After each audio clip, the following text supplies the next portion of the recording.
Here we are again. This is Chapter 5, dealing with libel, defenses, and privileges in the law of journalism and mass communication. Before we get into all of these defenses, let's do a quick refresher on libel itself and the elements.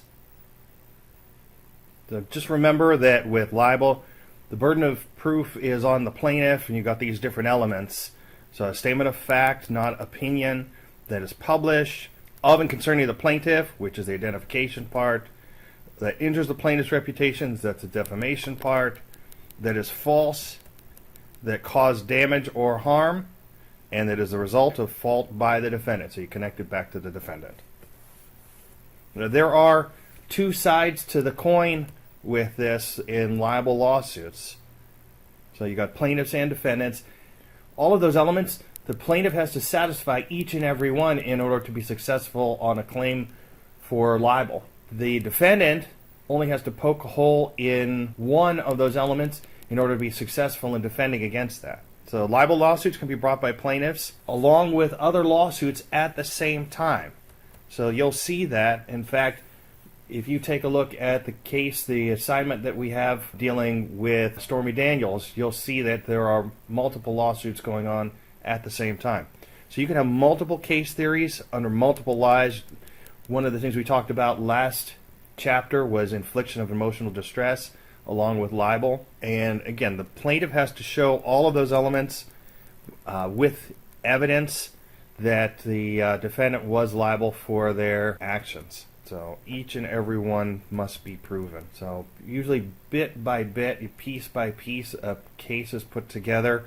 The discovery phase, a lot of times in the trial, is where that information is gathered. And then the defendant puts on a defense, and that's what we're going to be talking about this chapter. So one defense is sufficient to knock out the whole lawsuit. The best practices is also something we're going to cover. So when you're doing your work, you have responsible reporting. Okay, that's our quick refresher. That's going to bring us to our very first defense, which is truth. And we talked about that in the last chapter.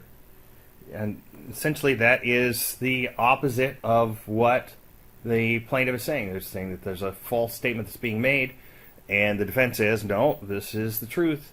So it's actually, that burden is on the plaintiff rather than on the defendant. The plaintiff has to show that the statement is false, and then if the plaintiff is able to make that case, then that can be rebutted by the defendant with the evidence showing that it is true. The best way to show truth is with best practices. So if you take a look in the textbook, there's a nice short list on page 195 with best practices. Plaintiff's going to try and demonstrate that the journalist acted intentionally or with reckless disregard or carelessly. Those are the different standards. You should be able to push back against this by showing that you have investigated thoroughly, that you've interviewed people who are knowledgeable of the facts, that you were careful, systematic, and painstaking in your methodology, that you didn't just rely upon previous information, that you did your own research.